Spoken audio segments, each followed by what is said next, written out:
So, good morning, everybody. I will continue on the chapter about international migration.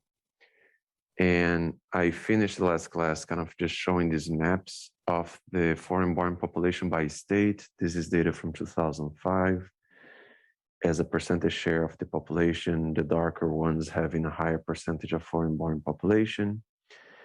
But then this other one kind of showing that exactly those states that have a smaller percentage of foreign-born population between 2000 and 2005, they grew a lot. So just these percentage changes are good to not see just information about one time point, but also changes over time.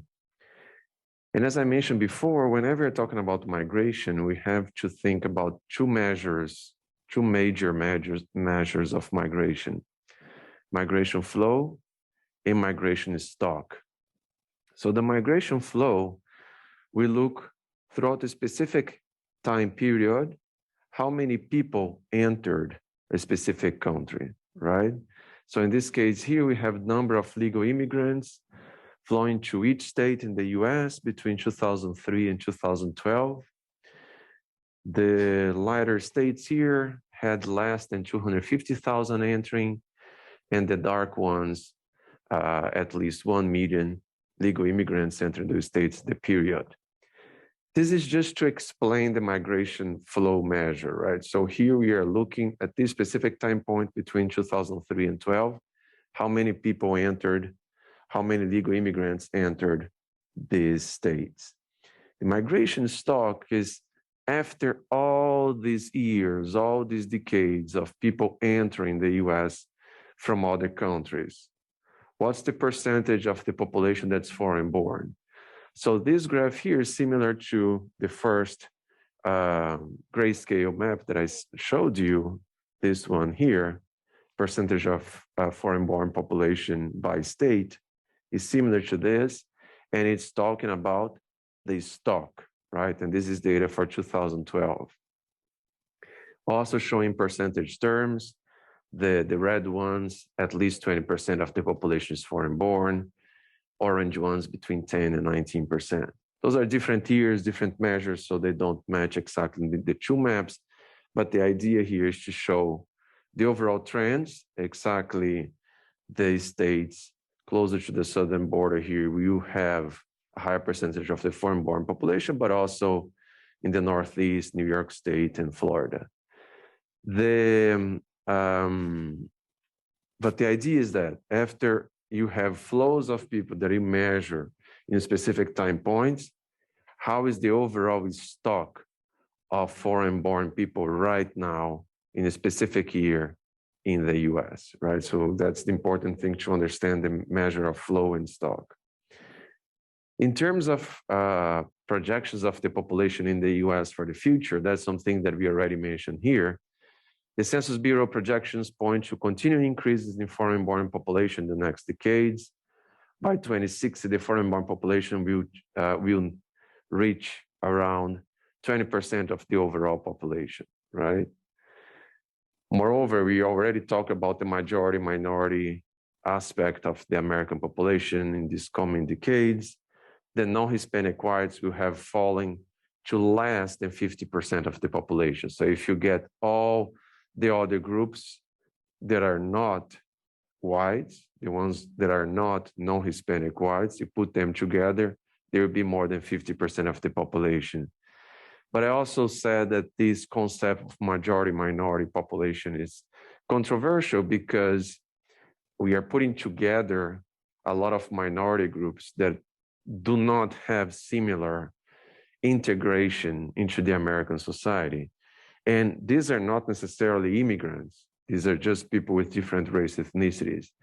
But then within Hispanics, within African Americans, within Asians, within Native Americans, they have different integration to the country, and also depending that within each one of these race ethnicity groups, whether they were born or not in the US.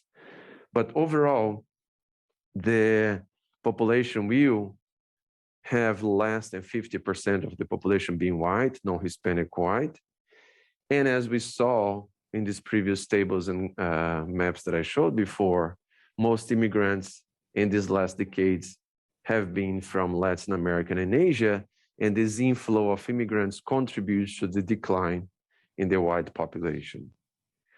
An estimated 11 million people in the US are undocumented immigrants, like around 25% of the current foreign-born population.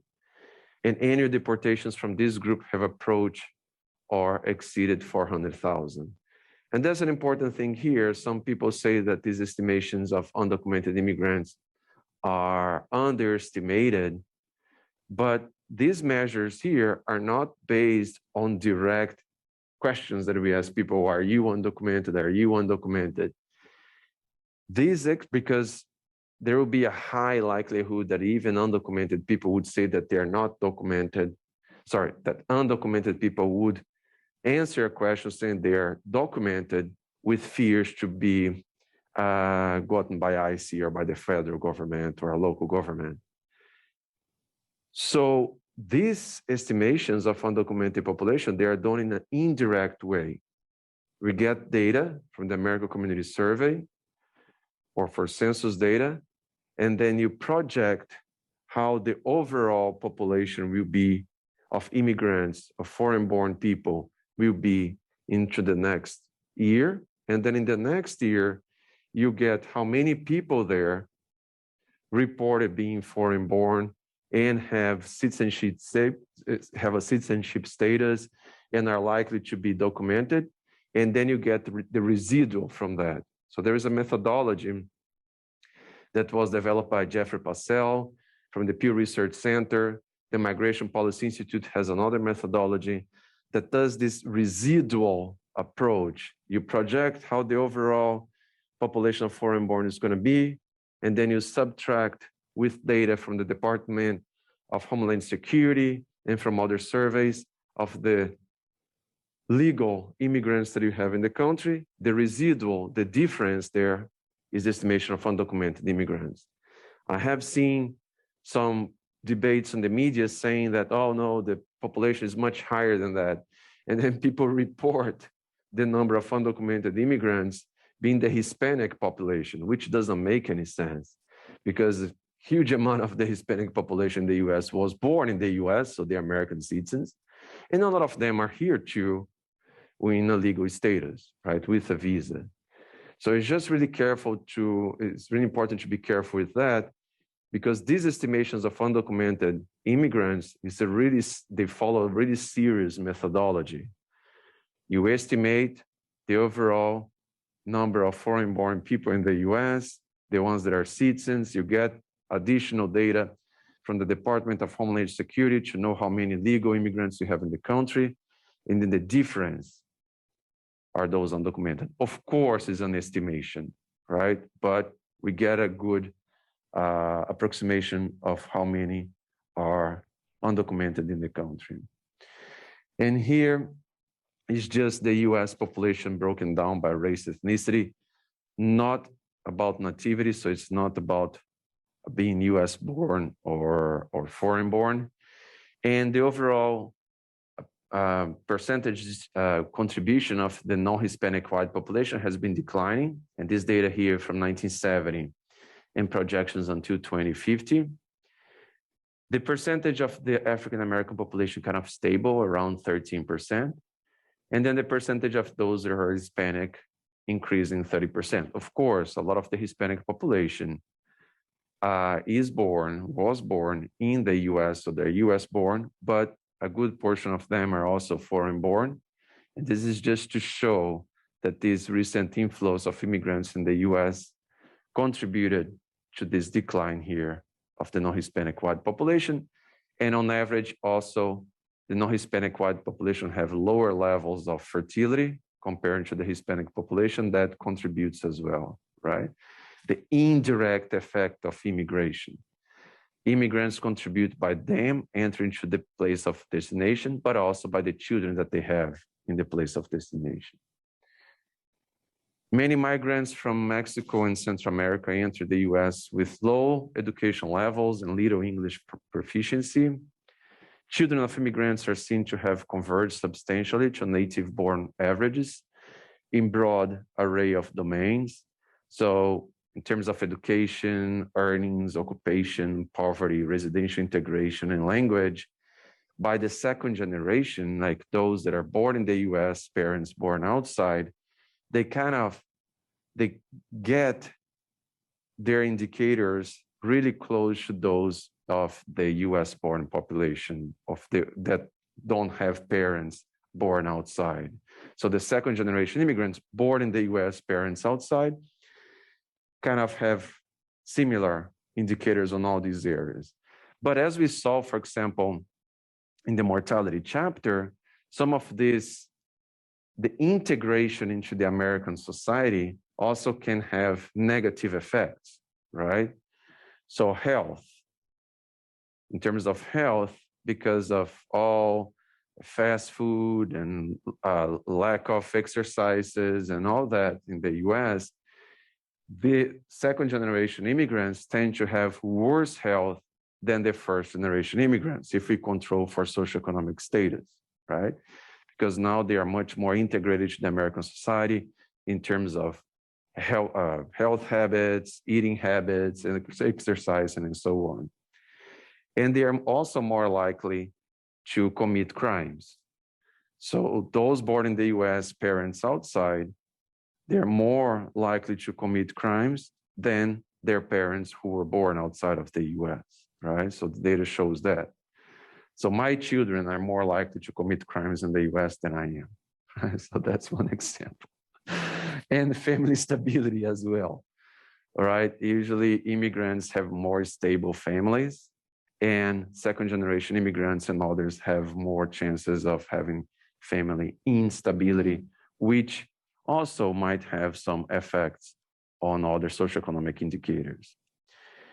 In terms of the pace of integration, native-born, the integration with native-born or US-born non-Hispanic whites is the fastest for Asian immigrants. So Asian immigrants, after they enter the country, they reach really high levels of education, earnings, and low levels of poverty, and their socioeconomic status tends to be closer to those of the non-Hispanic white population, and in many cases also even goes above them, okay?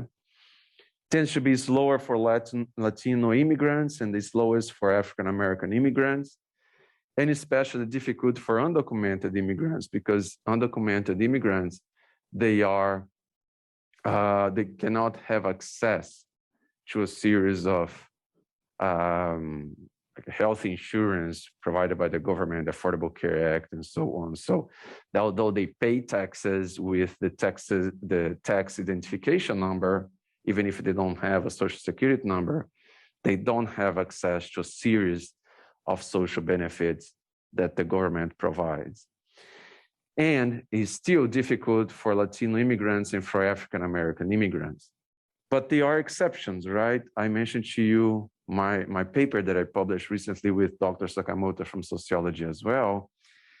We saw that Nigerian Americans, second generation, those born in the US, parents born in Nigeria, they actually have levels of education and earnings either at the same level or higher than the non-Hispanic white population. And that's really related to selectivity of immigrants.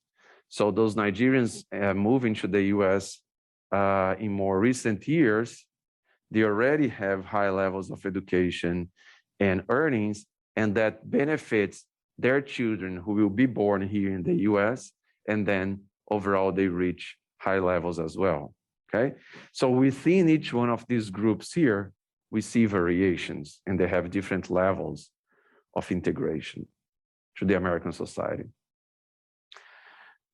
This is data about the US-born and foreign-born population by education. Usually, lower percentage of US-born population have less than high school, higher percentage for foreign-born. Those with high school diploma, 61% among US-born, 35 foreign-born. and the level of those with a bachelor degree around the same, around 30%, right? The last topic of this lecture here that I'm not going to be able to cover mentions like, oh, what about if we implemented in the US a visa system that was similar to Canada, in which we would get people into the US if they had at least a minimum education level, for example. And in that specific paper, the slides are at the end of this lecture here, makes some simulations and shows that if the US implemented such point system for visas as Canada, that would not change much this picture here. Because actually, the American society needs those people with lower levels of education to fulfill some jobs. I'm in another project now that we are trying to understand how the pandemic affected the restaurant industry.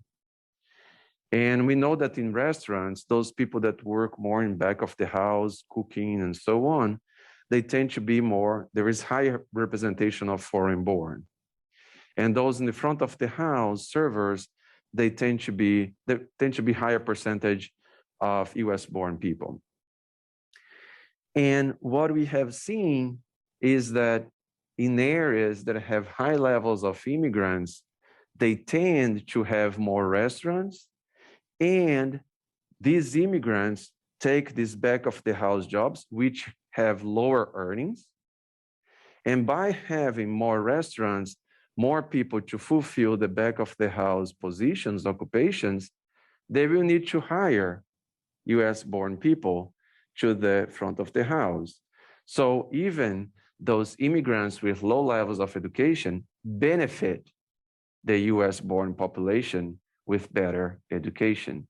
That's one example in the restaurant industry, but the restaurant industry has like around 13% of all people employed in the US, and the restaurant industry, that's the fourth largest occupation category, and has the lowest earnings, on average $25,000 per year, right? So that's the average earnings.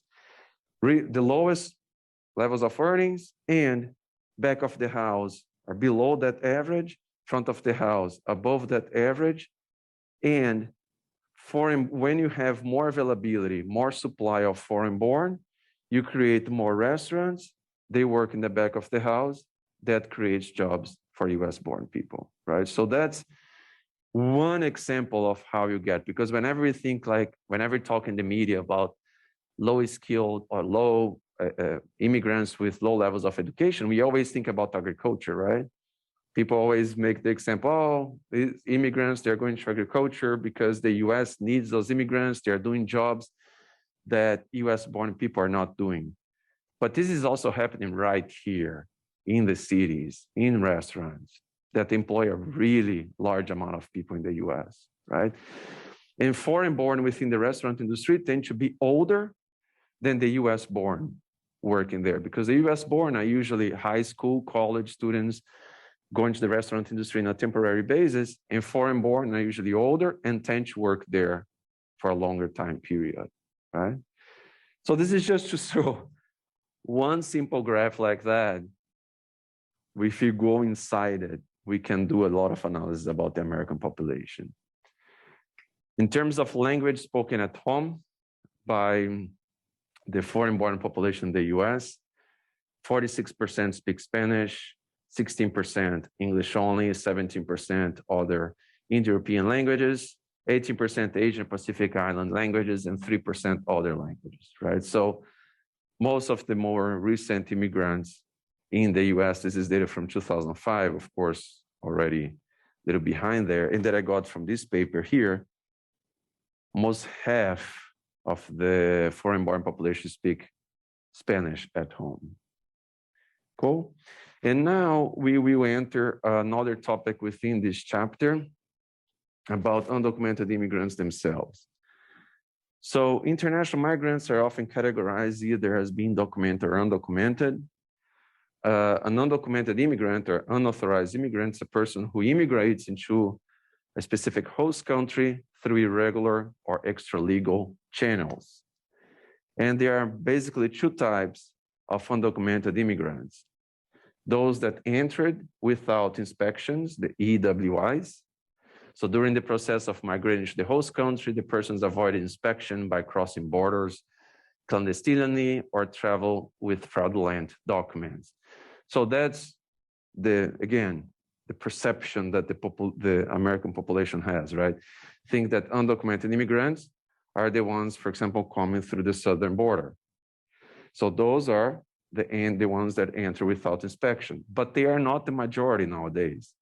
The majority of undocumented immigrants that enter the US nowadays are the visa overstayers or visa overstays. That's when a migrant overstayed the time limit of a legally obtained non-immigrant temporary visa.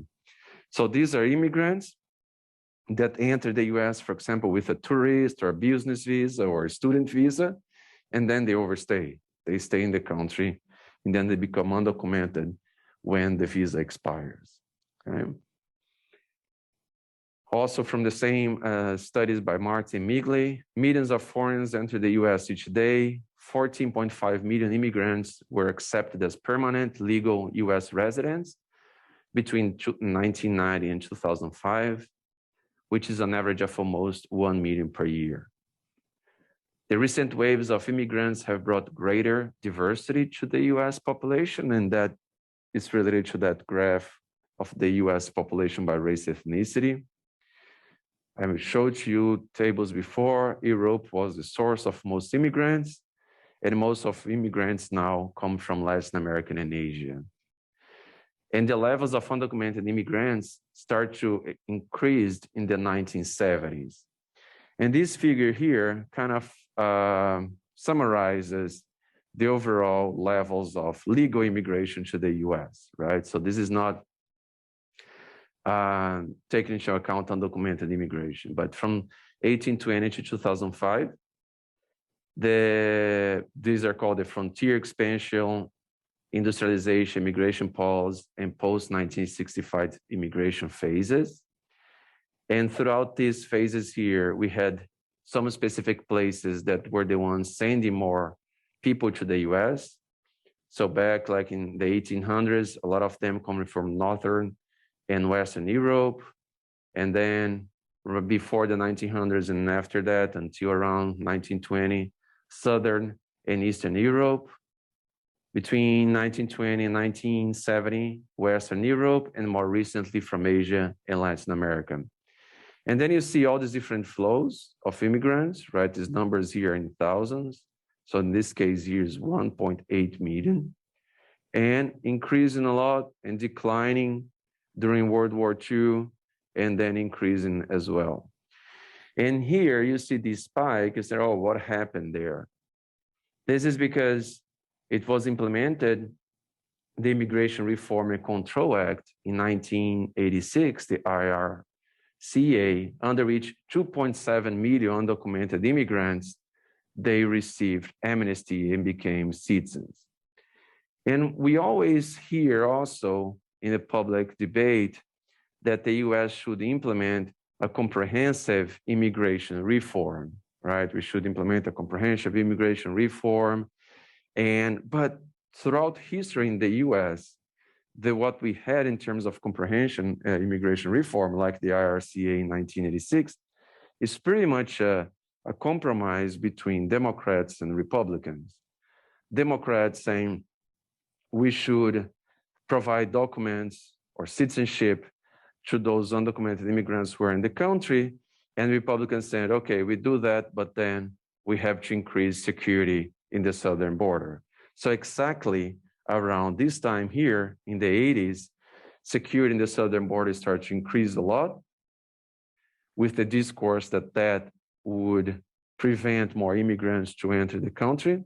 But actually what happened, I mentioned to you before, is that before, when you didn't have so much security in the border, people would come in and go out, and there were usually male migrants. When you increase security in the border, then they enter and don't go back, and they enter with the whole family and go live in all different parts of the US. So the policy had exactly the opposite effect as intended.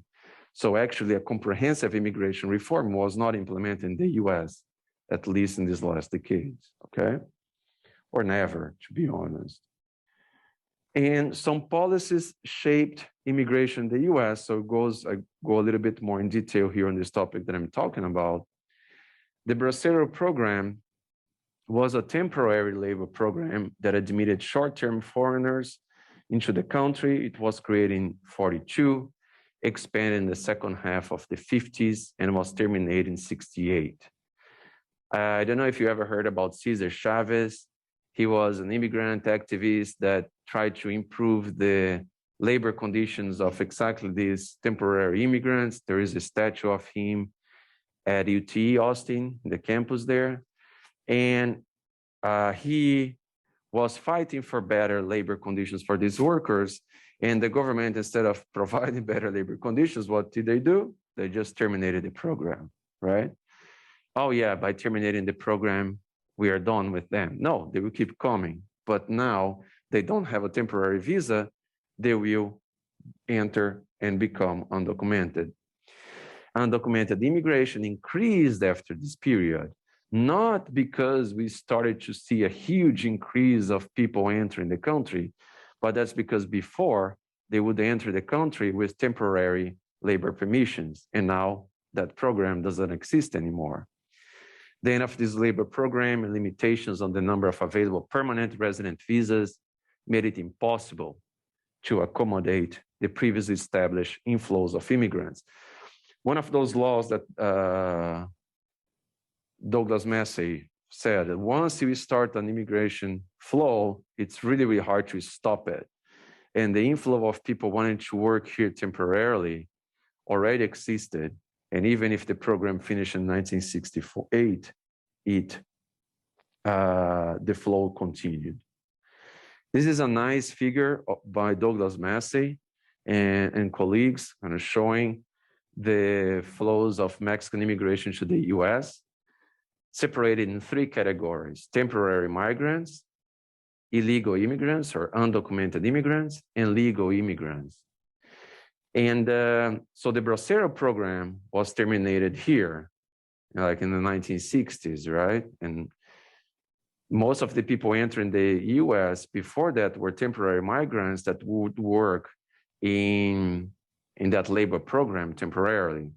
When it declines, then what you start to see is an increase on those who are undocumented immigrants, and kind of like stayed stable for a long time. And then 1986, the IRCA is enacted.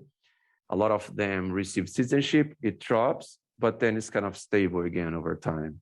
And the levels of legal immigration has not been did not change so much in this period of 1955 and 1995. But what is interesting from this picture is exactly this. These people used to enter the US with temporary labor visas. It's not allowed anymore. Bracero program is terminated. People will keep entering undocumented, and then these levels increase.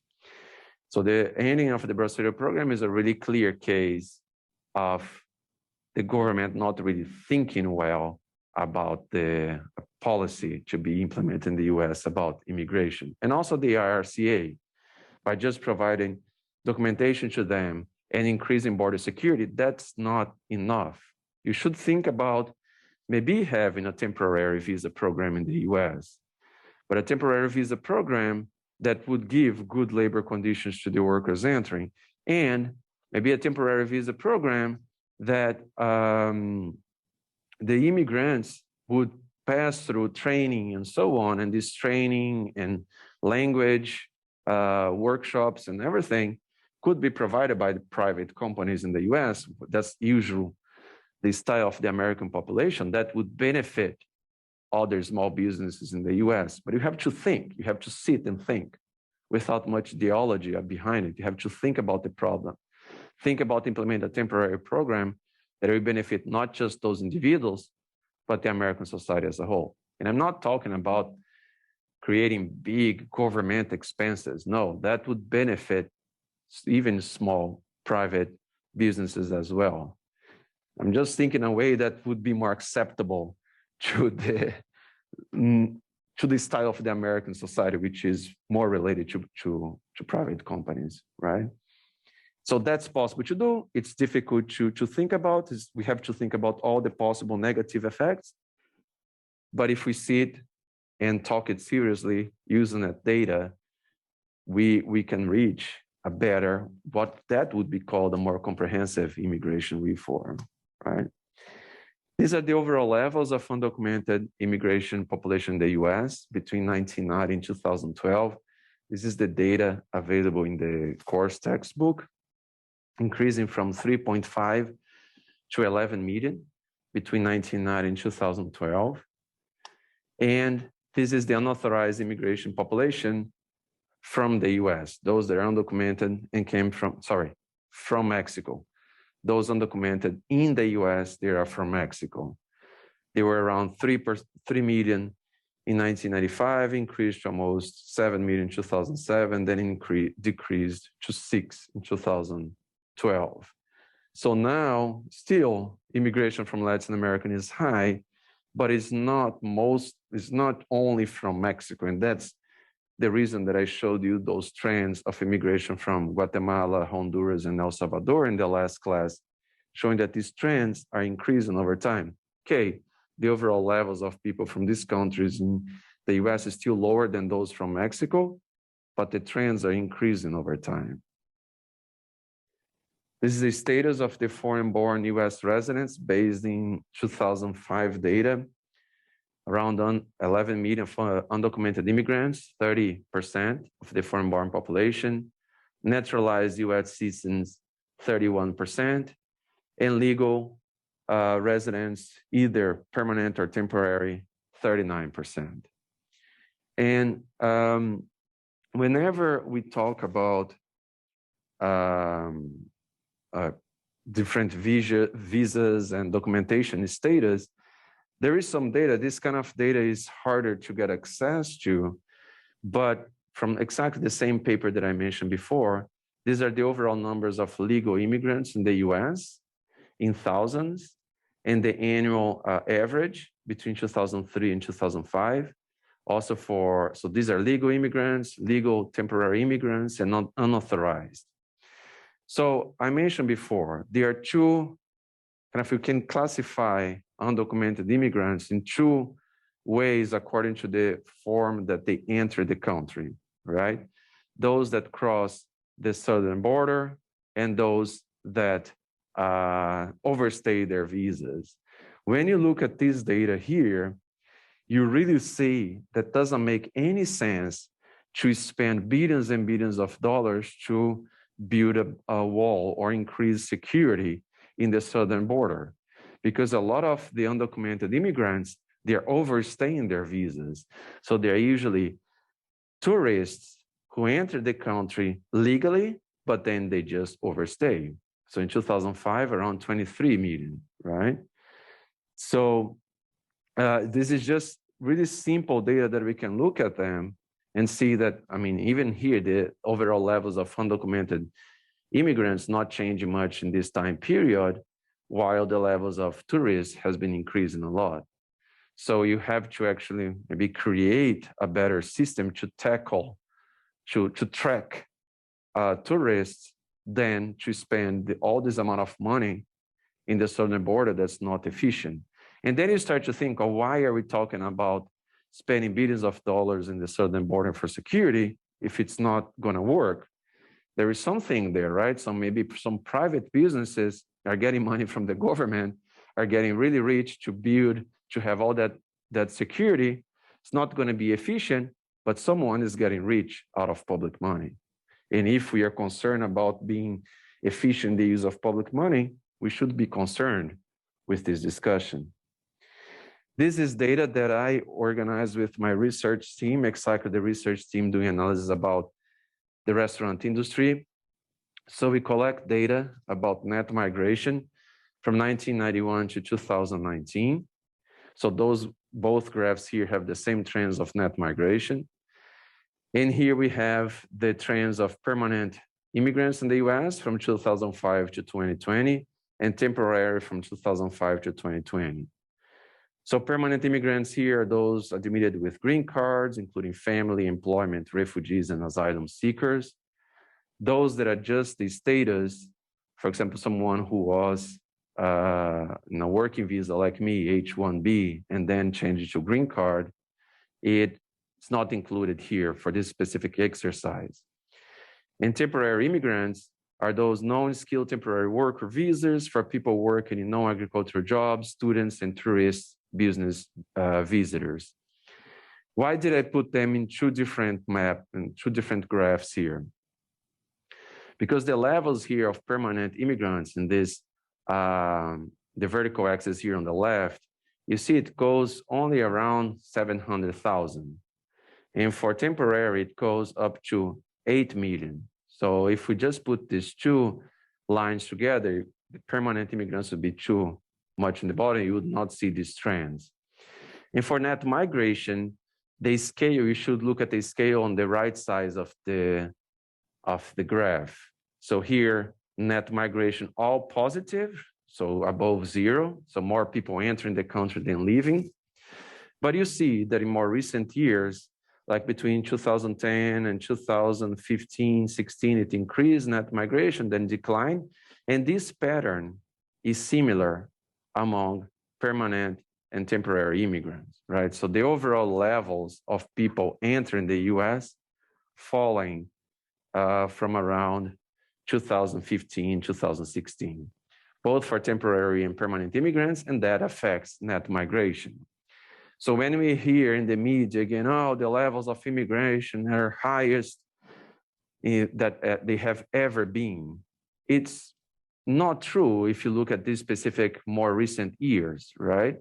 The levels are actually falling, and the pandemic has a really important effect here from 2019 and 20. You see the drop, 2019 and 20, because you start to have all these regulations related to health reasons, and that blocks people from entering the country, either with permanent visas or temporary visas. What about undocumented immigrants? Undocumented immigrants, we don't have information about the flow. Here, these graphs are all about flow. People entering the country in these specific years, right?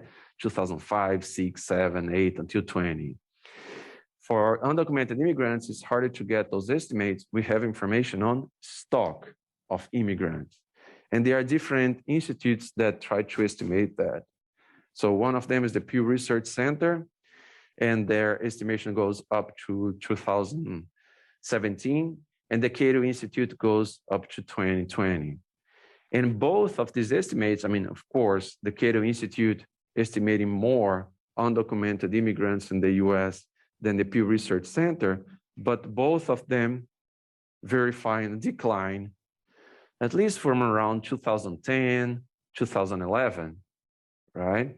So 2010, according to the Cato Institute, and then 2011, Pew Research Center, the overall number of undocumented immigrants in the country falling over time. And this is a stock. So here we are talking about 10.5 million people in 2017. We are talking about 11 million people in 2020. It's not 11 million people entered the country in 2020. It's like, after all these years of people entering the country undocumented, how many are undocumented right now? So that's what I talked at the beginning of the course today. It's good to have information about both flows and stock.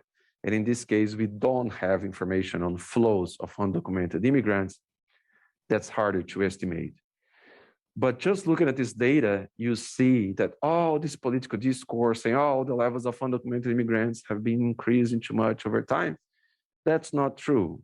And you can also get these estimates from the Migration Policy Institute, also showing that the levels have been declining over time, okay? Really sophisticated methods that they use and getting the same trends. A second topic here about this is all extra, it's not in the textbook, about the proposed southern border wall. I tried to summarize here some articles that Dudley Poston published more recently. Now, Dudley Poston is exactly the author of the textbook, and he wrote some of these articles, op-eds with Peter Morrison, another demographer. So just giving an overview again, 44 million foreign-born people in 2018 in the US when they wrote this paper here. And out of this 44 million, around 11 million undocumented immigrants. 11 million, exactly around that number here, 2018, 11 million, okay? So all, 2018 Pew Research Center doesn't have it, but 11 million here.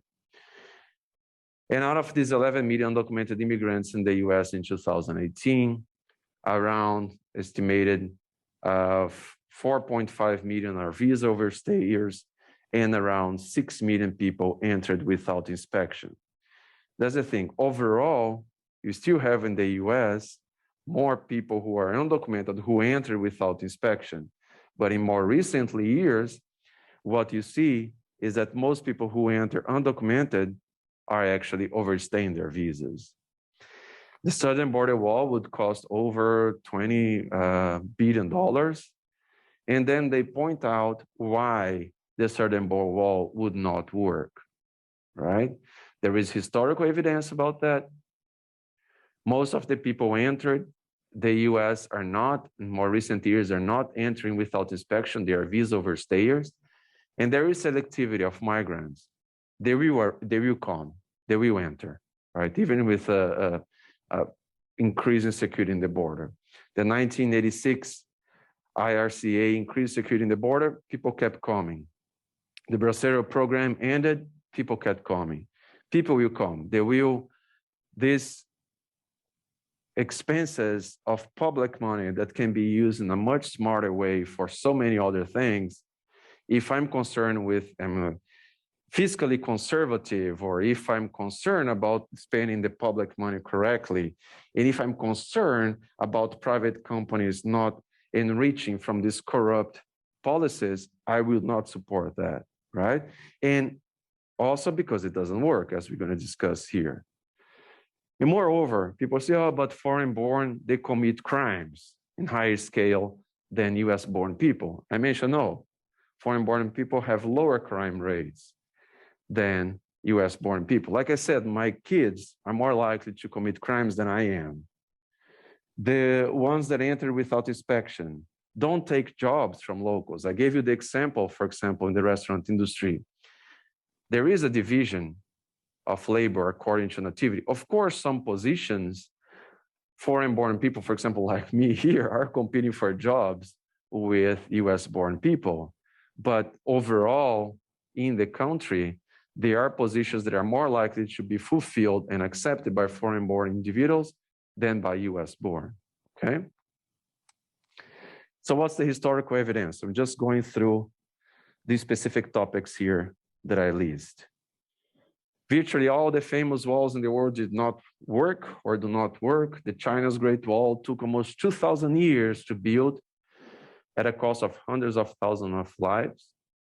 And it did not keep foreigners outside. So China experienced a lot of invasions throughout their history, even with all these expenses. And though the post in that specific article, he doesn't mention other places, but he has a research where he shows exactly all these different walls, even the Berlin Wall, all these different physical walls that are trying to keep people from moving from one place to the other. People will keep doing, and they will be successful. The majority of undocumented immigrants entering the country with a valid visa, and they now overstay. Still, the overall amount of 6 million enter without inspection, 4.5 million are visa overstayers, but in more recent years, the undocumented immigrants are those that overstay their visas, and they don't come through the southern border. So what would be more reasonable in a policy point of view is to implement a biometric entry-exit system that would monitor people entering and exiting the country. It would reduce the number of visa overstayers, right? But the Congress actually mandated an electronic entry-exit system more than 20 years ago, but it has not been implemented exactly because the tourism industry thinks that if you implement that process, that would actually hurt the tourist business, the tourist industry, or the inflows of tourists into the country, right? But all people know what it's supposed to do if they want to prevent the visa overstayers. The correct policies were not implemented. Selectivity of migration. International migrants are positively self-selected. Immigrants coming to the US are usually more highly motivated economically than the average population of their origin countries. They're usually healthier, stronger, they have better socioeconomic status than the ones left behind. Even with all these barriers, they will overcome them and enter the country. Only the strongest and most advantaged people attempt to cross the southern border.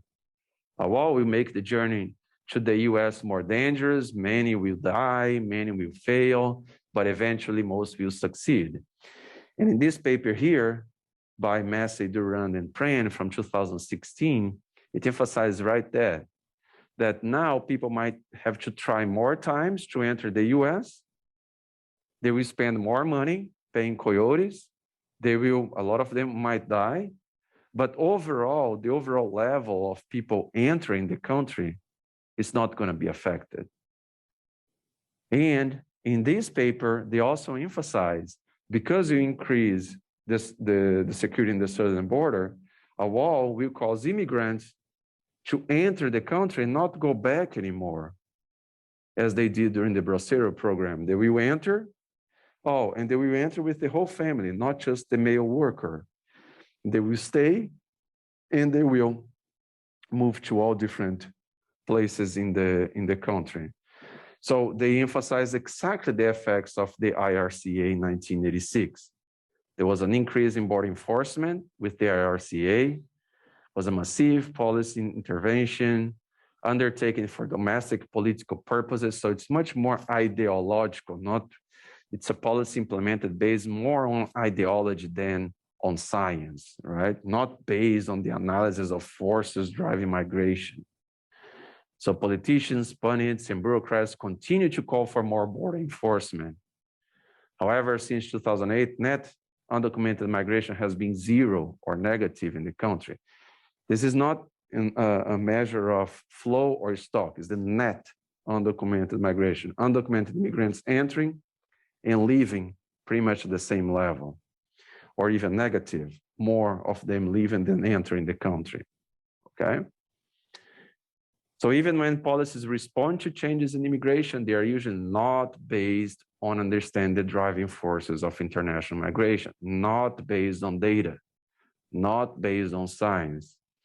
These policies are usually shaped by economic circumstances, political ideologies, and symbolic significance of immigrants presented by the media, politicians, and legislators. And all these here are not just my opinion. These are findings that were published in scientific academic journals, right? You can go back there and read them all the references are at the end of this lecture. And I also put them available in the course website. So here is pretty much a summary of the IRCA, right? You have restrictions on work permits that turn legal immigrants into authorized immigrants. This is even before the Bracero program. The Bracero program, you had a temporary labor visa program. It's ended. People will will keep coming here. Now, not as temporary immigrants anymore, but as undocumented immigrants. And because they have family preferences that will keep people wanting to move here. And then with the IRCA in 1986, you have this huge increase in border security. So the increase in border controls affected the behavior of unauthorized migration.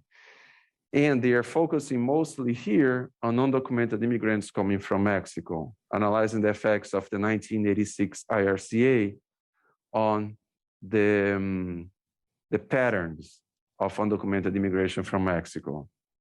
So like I said, if you increase border security, it discourages circularity. So people who enter will not go back anymore because it's difficult to enter. Once they enter, they stay. So undocumented migrants are encouraged to stay. And before, they would come, and usually only male migrants would come, and they would settle in specific states, California, Texas, close to the border, in Illinois, like around Chicago. So you had these specific areas where people would concentrate. And now with increasing border security, people enter, don't leave, come with the whole family. And now you have 11 million people that moved to all different parts of the country, okay? Again, this is a really good paper, 2016, with a lot of like interesting graphs showing these trends and these estimations of the cost of immigration, how much they had to pay for coyotes, how many times they tried. But at the end, the probability of entering around 1. Probability of entering around 1 means 100%. Right? It's more difficult, they will try more expensive, but they will enter. And this is a map showing the unauthorized immigrants as a share of the foreign-born population by state. The ones with the lowest levels of undocumented immigrants, less than 25% exactly, more in northern states, of course, including Alaska and Hawaii, and the ones with the highest levels of undocumented immigrants out of the foreign-born population. So the denominator of this formula here is the foreign-born population. Then you see Texas, Oklahoma, and like pretty much like these states more in the middle south have the highest levels of undocumented immigrants. But it also can go into more different areas in the country, but just to show that you increase border security here in the southern border, people will keep entering, and before they were concentrated in California, in Texas and Illinois, and now they spread all over the country, okay? Not just in specific states, cool? Oh, but I want to prevent immigrants to enter the country because they're too violent. They are more likely to commit crime. No, that's not what data shows. Foreign-born people have lower crime rates than the US-born, and most illicit drugs don't enter the US through those that enter without inspection. They are not in the backpack of those people that are crossing the southern border. According to data from the American government, in 2015, the US Drug Enforcement Administration reported that Mexican drug cartels bring most drugs over the southern border through the actually official ports of entry via trucks, passenger vehicles, and tractor trailers, right? They do not arrive on the backs of those that cross undocumented in the southern border. So that's not a reality, right? And here, it's just interesting to this discussion about crime data versus the public discourse. Legal and undocumented international migrants to the US are less likely to commit serious crimes and to be imprisoned compared to US-born population. Yet immigrants have been perceived as a threat whenever we have these political discourses, people trying to get elected and so on. And this is data from the Pew Research Center showing exactly that. The chances, so the prevalence of each group involved in at least one crime in the previous 12 months. And this is by age, from 12 to 24 years of age, the ages where people are more likely to commit crimes.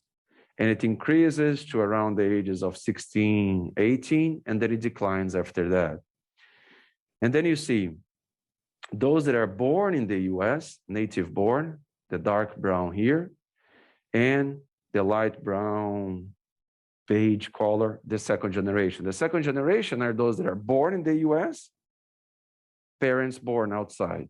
That's more like I said, in my point of view, down here, as a first generation, someone born outside of the US, second generation and native born are the same, right? They are the same.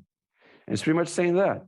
Once born here, it doesn't matter if your parents are born outside, the chances of you committing crime are similar to all others that are born in the US, even those with parents in the US.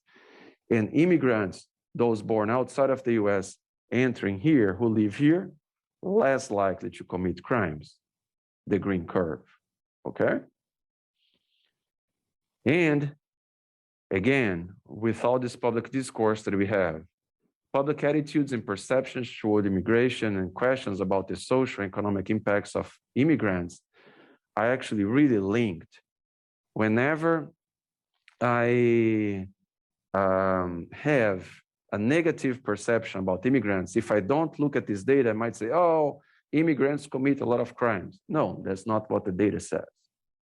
The US would be safer if we get all the US-born people in the US and take them out of the US and just leave the foreign-born people in the US, right? That's what it's showing here. Should be the opposite, right? If you're thinking about security. But anyways, if you have a negative perception of immigrants, you tend to think that immigrants hurt the jobs of US-born people. If you have a perception that immigrants actually have better, like lower crime rates than US-born people, you tend to think that immigrants are positive to the American economy. So these two things, perceptions and what I think they will impact the economy, they are really linked.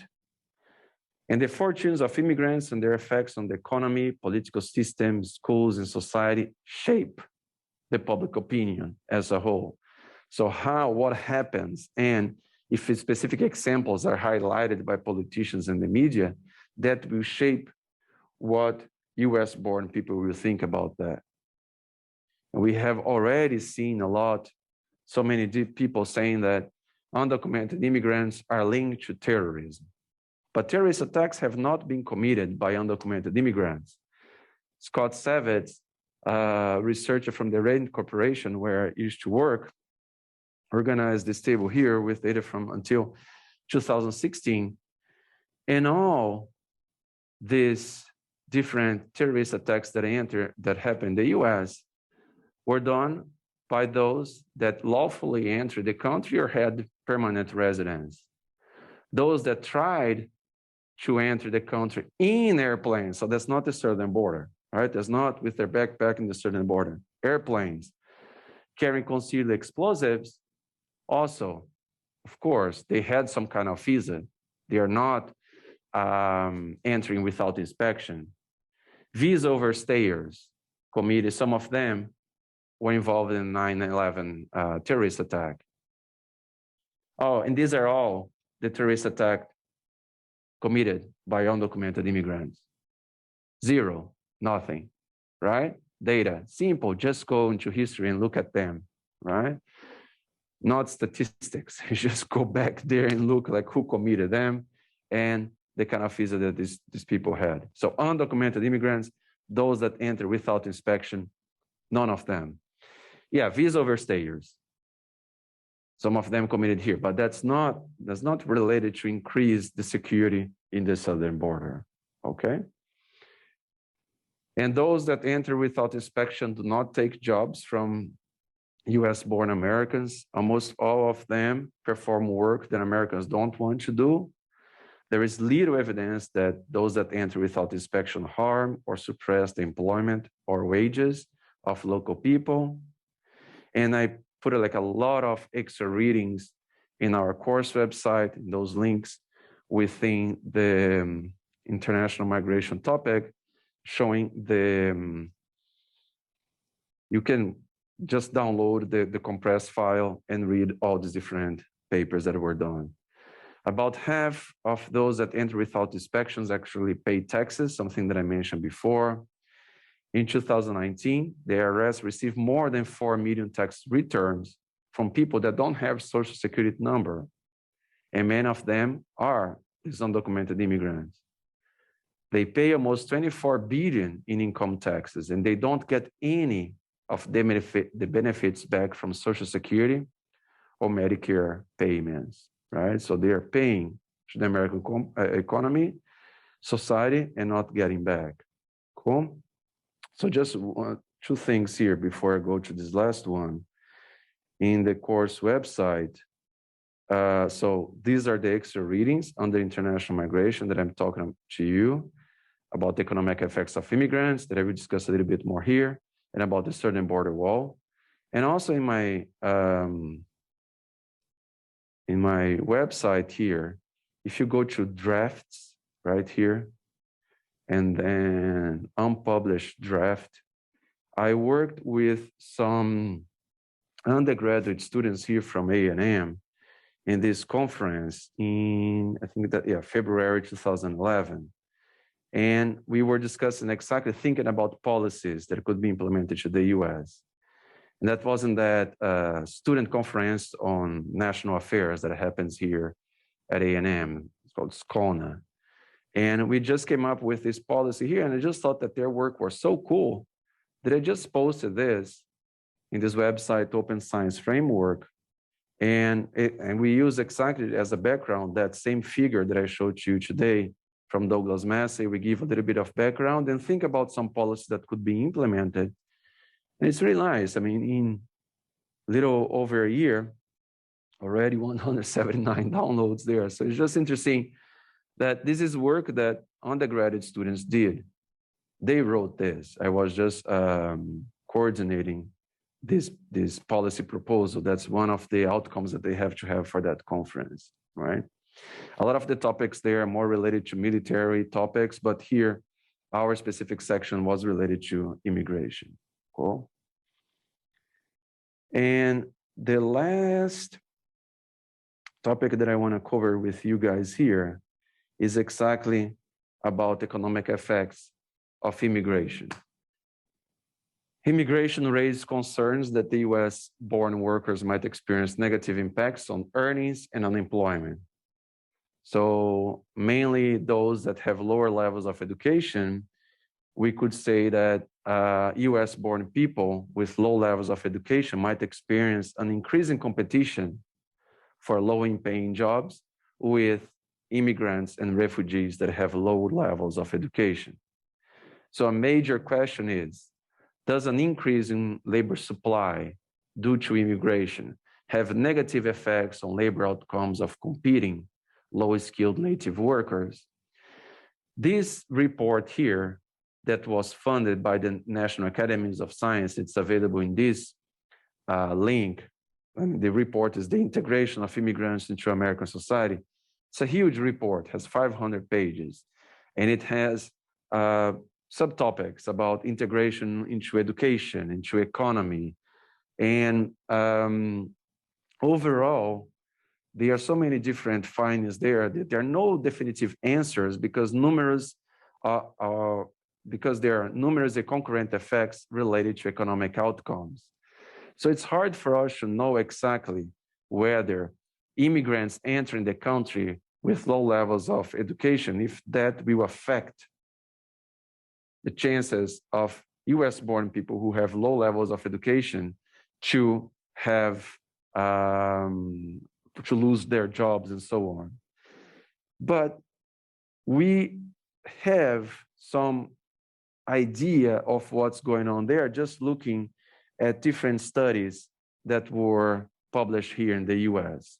So Borjas, for example, he shows that immigration reduces the wage and labor supply of competing US-born workers. So he shows that wages of natives decreased by almost 4% when there was an increase of 10% in the supply of immigrants. So what he's showing is that immigrants have a negative effect on the earnings of US-born people with low levels of education. But other studies show, Ottaviano and Perry, for example, that immigration had a small effect on the wages of native workers with no high school degree between 1990 and 2006.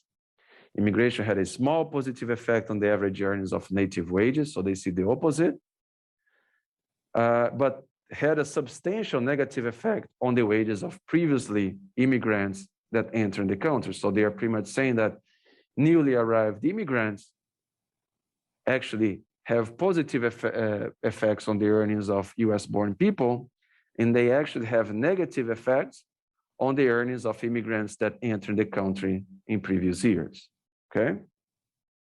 Why do we have all these different findings?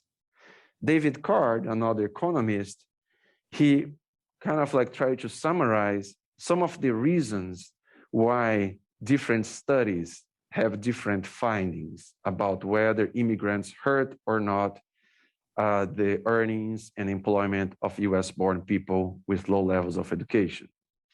So he says that like three things that make these studies find different results.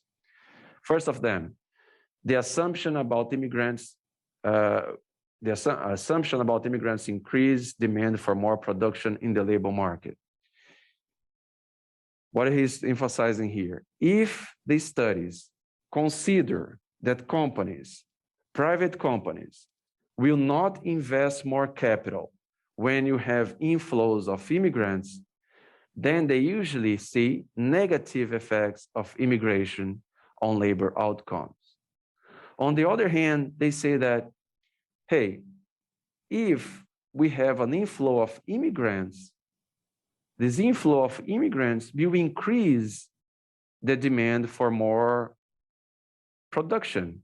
Immigrants are not just competing for jobs, but they will also consume food. They will also look for a place to live. They will also consume several other, like they will buy clothes. They will participate in the market, not just as competing for jobs, but they have to survive. They will consume as well. So if these studies consider that companies will adjust production when we have more demand, so as you have more immigrants entering the country, what private companies will realize that, oh, now we have more people that will buy our products, let's increase production. By increased production, that will create jobs for several other people. So usually these studies, they see no negative effect of immigration on the labor of native workers, because maybe in the short term, you might see that negative effect. But as companies increase their production, that increase jobs, US-born people are benefited as well. Education groups. If studies subdivide the population that they analyze in 4 groups: dropout, high school dropouts, high school, some college and college, immigrant dropouts lower the relative wages of native dropouts. So if you break in these 4 groups, you will see that immigrants with no high school will hurt the earnings of US-born people without high school. If you subdivide in 2 groups, those that have high school diploma and those that don't, which is usually or how the labor market see people when they hire them. So the overall levels of immigration do not affect the earnings of US-born workers, right? Immigrants and natives with low levels of education, how are they? Are in the same level of competition for jobs in the US? If I say, oh yeah, they have equal competition, both of them are low educated, then I will see that immigrants hurt the earnings of US-born people.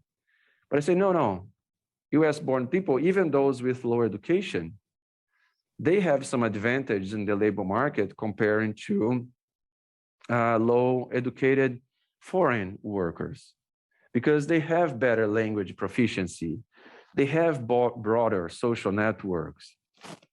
US-born workers, even with low education, they know more people. They have family here for a longer period of time. So they might lose their jobs where they were before because of the competition of immigrants. But because they know English, because they have broader social networks, they might actually find better jobs afterwards. So if studies take that into account, they actually see positive effects on earnings and of US-born workers with low education. So the approach of Card here is to say, depending how you do the study methodologically, you will find different results. And his point is that these approaches here, they actually take more into account how the American economy works, and all of them sees no negative effects of foreign-born workers with low education on the earnings of US-born workers with low education. This graph here from 2006, kind of like showing overall the long-term fiscal impact of one immigrant in the US. So there is a negative fiscal effect of immigrants. Their descendants actually start being positive, those with no high school degree. So you say that like, okay, maybe if like those with no high school degree enter the country, they actually are taking more money than actually contributing to the society. But as they increase in education, you start to see this negative effect actually becomes positive. And here is pretty much like just more than high school. And overall, all immigrants, they don't have a strong negative effect. But the point is also, this is data from 2006. The point is also, these ones here, there is a demand for their work in the US, those without a high school diploma, right? Not just in agricultural jobs, also in jobs in the city, like I was talking about the restaurant industry. And some more findings: native experience occupation upgrading and specialization as an adjustment to immigration flows. Immigrants enter the country, and then US-born people will find better jobs afterwards. While immigrants tend to concentrate on manual jobs due to language and cultural limitations, natives leave their previous occupations to work on more complex jobs. This pattern generates improvements in natives' wages and mobility. Okay. Countries with large immigration competition experience a move of native workers to more sophisticated skills with higher incomes, which require higher education levels. Natives engage in entrepreneurial activities in response to immigration. So natives have better social network, know English, know better the system. They might lose their previous jobs, but then afterwards they move to better jobs, or they open their own companies, right?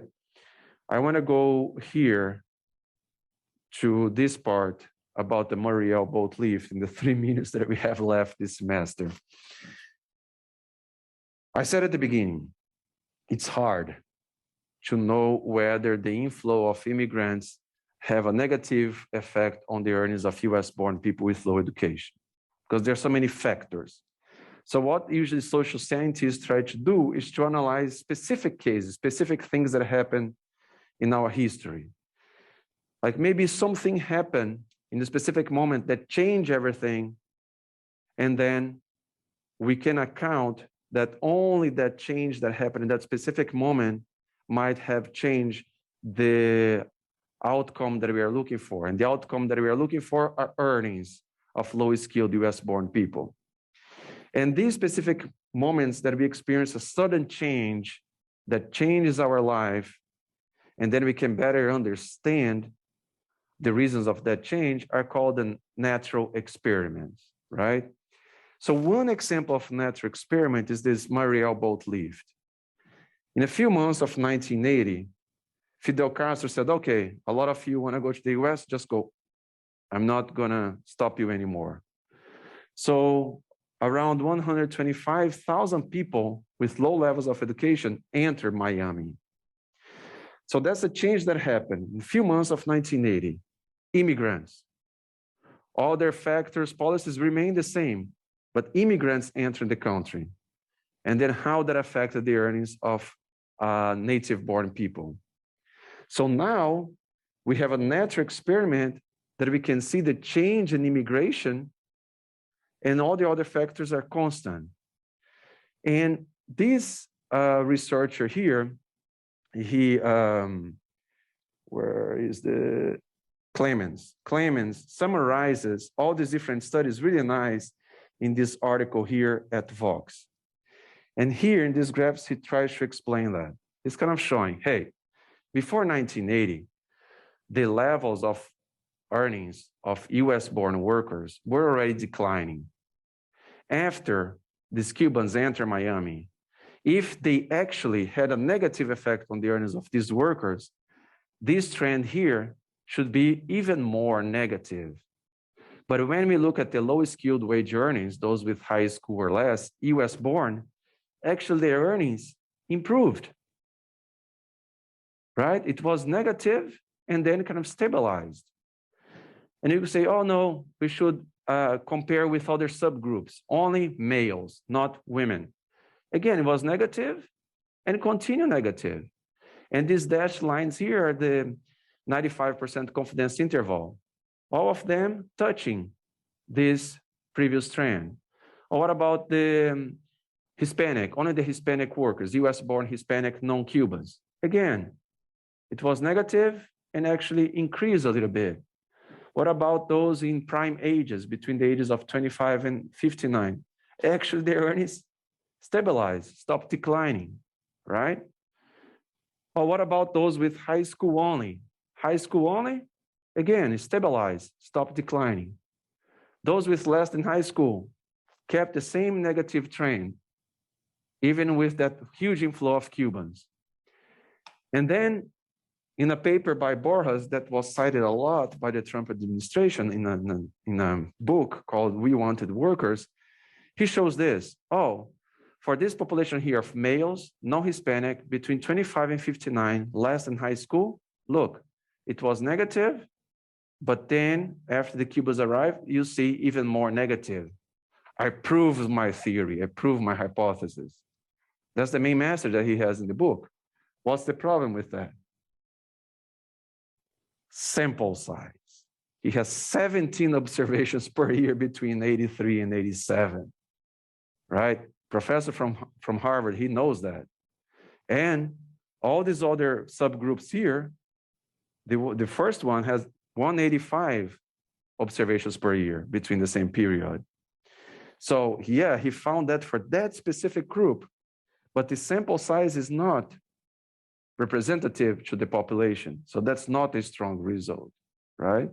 So this natural experiment is a really interesting way to see the effects of immigration. They pretty much show that there is no further negative effect of immigration on the earnings of US-born people. So guys, thank you very much for the semester. We will have our exam on Thursday, 1 week from now, May 5th. It opens 8 a.m., goes until 8 p.m. And once you open it, you have 2 hours to finish it, which is the time that you have for finals. It will cover what we saw since after exam 3 until this part that I just finished here, okay? Thank you very much. Enjoy your summer, have fun. Bye, thanks.